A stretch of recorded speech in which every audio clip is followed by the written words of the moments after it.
యేసు ప్రభువుని హృదయంలో ఎలా చేర్చుకోవచ్చు? ఎలా జరిగింది లాజరు జీవితంలో? అంటే ఇదిగో సిలువ. యేసు ప్రభు సిలువ కార్యం నందు విశ్వాసం ఇస్తే చాలు. చూడండి, సిలువ ఇంట్లో పెట్టుకుంటే కాదు పరలోకం, సిలువ మెళ్ళలో వేసుకుంటే కాదు, సిలువ చేతికి కట్టుకుంటే కాదు, సిలువ నోట్సుల్లో వేసుకుంటే కాదు, సిలువ యొద్దకు రావాలి. సిలువలో యేసు ప్రభు మన కోసం ప్రాణం ఇచ్చాడు. మనం అడగాలి, యేసు ప్రభువా, బైబిల్ చెప్తుంది 1 యోహాను 1:7 ఏముందో తెలుసా? యేసు రక్తము ప్రతి పాపము నుండి మనలను కడిగి పవిత్రులుగా చేయును అని బైబిల్ చెప్తుంది. యేసు ప్రభు రక్తం ప్రతి పాపం కడిగిద్ది. అందుకే మనం అడగాలి, యేసు ప్రభువా, నీ రక్తంలో నన్ను కడుగు, నా ప్రతి పాపం కడుగు, నన్ను శుద్ధి చేయంటే యేసు ప్రభు ఎంత మంచి దేవుడో తెలుసా? తెలియక నేను కూడా ఒకప్పుడు అనుకున్నా యేసు ప్రభు అంటే ఏదో మాలోళ్ళు, మాదిగోళ్ళు, లేకపోతే పల్లెటూరోళ్ళు, చదువులేళ్ళు, ఇట్లా ఏదేదో అనుకోడు. ఎన్ని అపోహలు. బైబిల్లో ఒక్క చోట కూడా కుల ప్రస్తావన లేదు.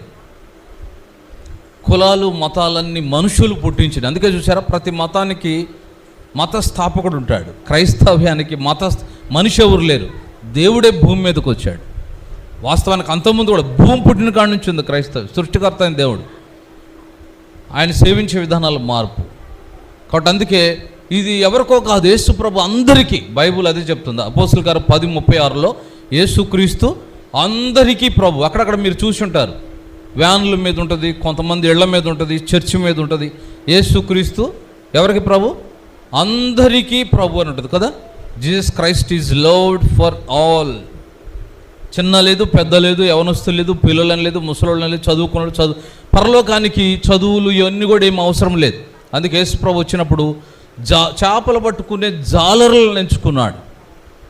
నువ్వు మనిషి ఉంటే చాలు, యేసు ప్రభుకి కావాలి. యేసు ప్రభు సృష్టిలో ఇష్టంగా చేసుకుందాం మనిషిని. మిగిలిన సృష్టి అంతా మనిషి కోసం, దేవుడికి అవసరం లేదు.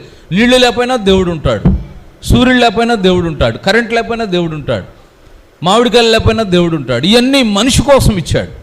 మనం ఏం చేస్తున్నాం? దేవుడు ఇచ్చినన్ని శుభ్రంగా దీన్ని గుట్టుకుని మింగి దేవుడిని నమ్మకుండా జీవిస్తున్నాం, నిద్రపోతున్నాం. దేవుడిచ్చినవి అనుభవిస్తున్నప్పుడు దేవునికి థ్యాంక్స్ చెప్పాలి. చూడండి, మనం ఎవరన్నా ఏదన్నా ఇస్తే థ్యాంక్స్ అంటారు కదా. పెన్ రాసుకోవడానికి ఇస్తే ఉంటారు, thank you uncle, thank you aunty అంటారు కదా. పెన్ను ఇస్తేనే అంటే చూడండి, ఇందాక కరెంట్ లేకపోతే కాసేపు అల్లాడిపోయారు. మరి ఇప్పుడు కాసేపు నాకు అన్నం లేదనుకో, అంకుల్ అన్నాడు భోజనం లేదని ఎటువంటిది? కడుపులో నొప్పితే ఏలబడితే వెళ్ళాల్సి వస్తుంది. ఏది లేకపోయినా జీవించలేవు. ఇవన్నీ ఇచ్చిన దేవుణ్ణి. అందుకే సిలువ ఎద్దుకు వస్తే యేసు ప్రభు సిలువలోని రక్తం మనల్ని పరిశుద్ధపరుస్తుంది. సిలువ కార్యం నందు విశ్వాసం ఇస్తే క్షమించబడతాం.